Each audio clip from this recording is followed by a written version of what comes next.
હું છું અત્યારે જામનગર જિલ્લાના જોડિયા તાલુકાએ કોઠી આઈસ્ક્રીમનો વિડીયો લેવા માટે આવ્યો છું અને જે લોકોને કોઠી આઈસ્ક્રીમ શું છે એ ખ્યાલ ન હોય તો લાસ્ટ સુધી વિડીયો જોજો. જોડિયા વિસ્તારમાં પ્રખ્યાત છે ને રાજકોટ પ્રખ્યાત છે અને 19 વર્ષથી આ બનાવું. રાજકોટની અંદર 8 વર્ષથી મારું સેલિંગ ચાલે છે.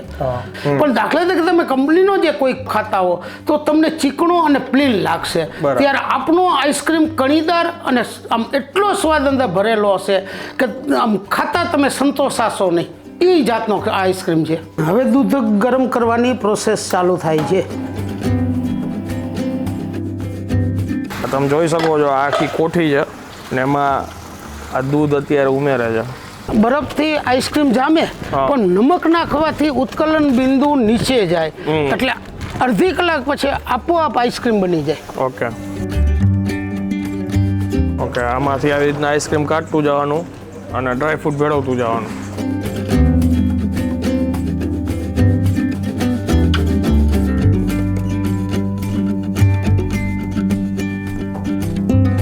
ઓહો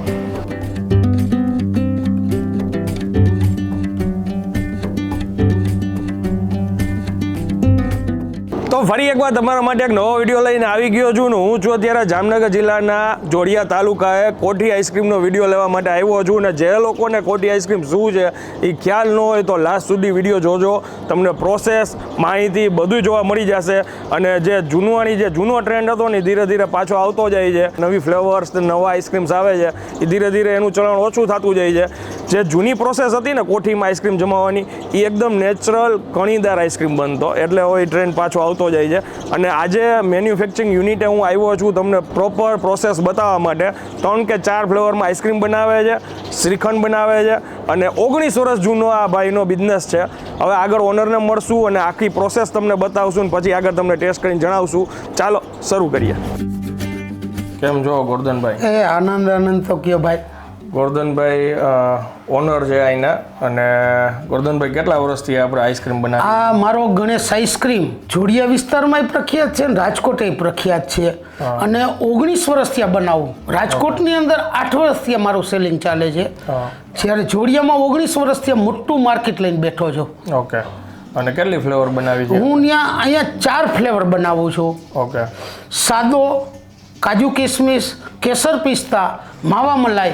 ઓકે અને ઘણા લોકોને કદાચ ખ્યાલ ન હોય કે કોઠી આઈસ્ક્રીમ શું છે એ કેવી રીતે બને છે એ આપણે આજે આખી ડિટેલ બતાવવાની છે.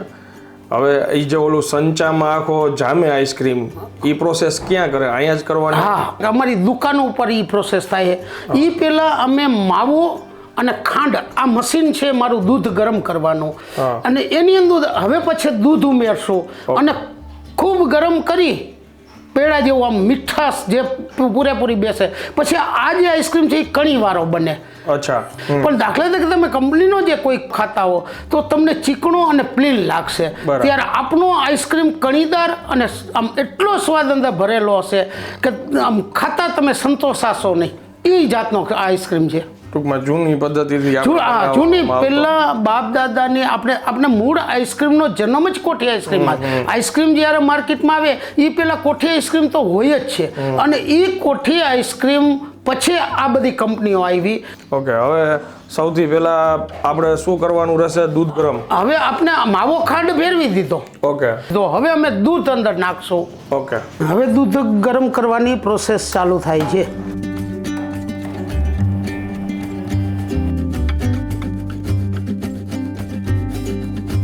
ગોરધનભાઈ કેટલો સમય થયો આને 15 મિનિટ મારે ગરમ કરતા થયો છે. હવે બંધ કરી દેવાનું છે?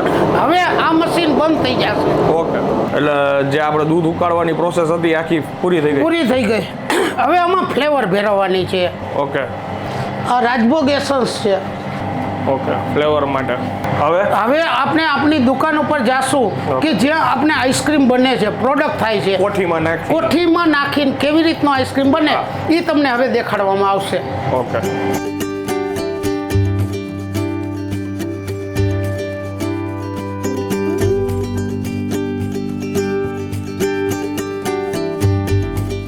અત્યારે અમે એમની દુકાન ઉપર આવી ગયા છીએ જ્યાં આખી આ પ્રોસેસ થાય છે. તમે જોઈ શકો છો આખી કોઠી છે ને એમાં આ દૂધ અત્યારે ઉમેરે છે.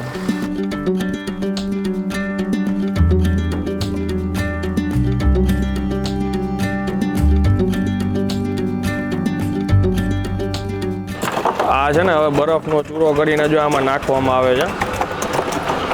વર્ધનભાઈ, હવે બરફ નાખ્યા પછી આ શું મીઠું નાખે? હા, નમક નાખવાનું. બરફથી આઈસ્ક્રીમ જામે, પણ નમક નાખવાથી ઉત્કલન બિંદુ નીચે જાય, એટલે અડધી કલાક પછી આપોઆપ આઈસ્ક્રીમ બની જાય. ઓકે, એટલે આ કેટલી વાર બરફ નાખતો રહેવાનો છે? એ આ બરફનો ભૂકો 10-10 મિનિટે નાખી જવાનો.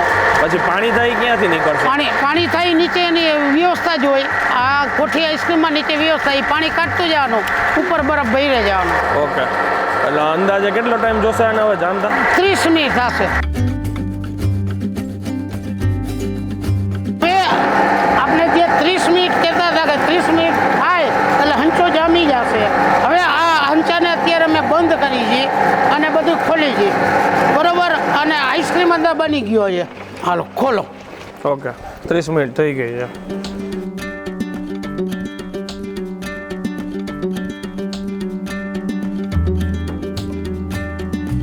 ભાઈ મસ્ત લાગે છે, જામી ગયો સરખો.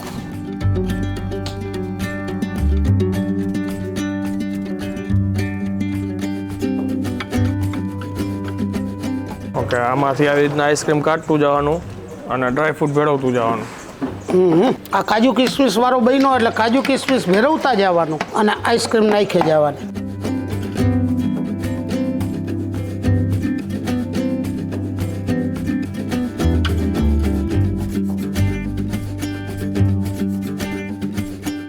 આ અત્યારે તાજો ફ્રેશ આઈસ્ક્રીમ છે અને ફ્રીઝરમાં એમને હજી થોડુંક જમાવવા માટે રાખી દીધો છે, એટલે એક બાઈટ આપણે અહીંયા લેશું અને તમને છે ને એકદમ ક્લોઝઅપથી છે ને આમાં જરાક બતાવું.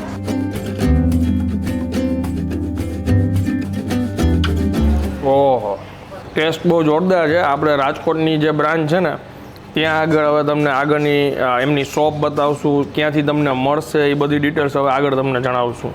અત્યારે હવે છે ને અમે રાજકોટની બ્રાન્ચ છે ને સાધુ વાસવાણી રોડ ઉપર ત્યાં આગળ આવેલા છીએ. અહીંયા બોર્ડ મારેલું છે ગણેશ કોઠી આઈસ્ક્રીમનું. એક્ઝેક્ટ લોકેશન કહું ને, સામે વર્ધમાન હાઇટ્સ છે, બાજુમાં સાધુ વાસવાણી સ્કૂલ આવે, એની એક્ઝેક્ટ બાજુમાં જ આ જગ્યા આવેલી છે. અને પ્રોડક્ટ તમને નજીકથી બતાવી દો, આવી જાઓ. આ કયું છે? રાજભોગ. એ રાજભોગ સાદો છે. સાદો છે, ઓકે. પછી એ રાજભોગ કાજુ કિસમિસ વાળો છે, આપણે જે ટેસ્ટ કર્યો છે, બરાબર? કે જે મારો ધ્રોળ જોડિયા વચ્ચે પ્રખ્યાત છે. અચ્છા, ઓકે. એ છે કેસર પિસ્તા, ઓકે, કે જે મેં રાજકોટમાં સ્પેશિયલ અને માવા મલાઈ મૂકેલી છે. બરોબર, તો એ કેસર પિસ્તા છે, માવા મલાઈ જે સ્પેશિયલ ગણેશ આઈસ્ક્રીમ કહેવાય. પછી આ શ્રીખંડ. આ શ્રીખંડ છે. શ્રીખંડ પણ હું પોતે જ બનાવું છું, એટલો બધો સરસ બનાવું છું. એક વખત અમારો અનુભવ કરો કે જે ફ્રૂટ વાળો શ્રીખંડ અને કેસર શ્રીખંડ બનાવીએ છીએ. આ ટાઈમિંગ શું હોય છે આજે? ટાઈમિંગમાં સવારે 10:30 દુકાન ખુલી જાય, રાતે 12 વાગે બંધ થાય, તે પેલા બંધ જ ન થાય. ઓકે, કોઈ કારણ બને અને અમે બંધ કરી દઈએ ભલે, બાકી બંધ જ નહીં. હવે હું આ વિડીયોના અહીંયા વિરામ આપું છું. વિડીયો જો તમને પસંદ આવ્યો હોય તો વધુ શેર કરી દેજો. અને રાજકોટમાં બહુ જ ઓછા ઓપ્શન છે જ્યાં તમને ઓરિજિનલ કોઠીનો આઈસ્ક્રીમ ખાવા મળશે. આપણે આગળ આખી પ્રોસેસ જોઈ. આઈ હોપ કે તમને આ વિડીયો પસંદ આવ્યો હોય છે. જો વિડીયો પસંદ આવ્યો હોય તો વધુ લોકો સુધી શેર કરી દેજો અને કમેન્ટ કરીને મને જરૂરથી જણાવજો કે આ વિડીયો તમને કેવો લાગ્યો. ત્યાં સુધી જય હિન્દ, જય ભારત.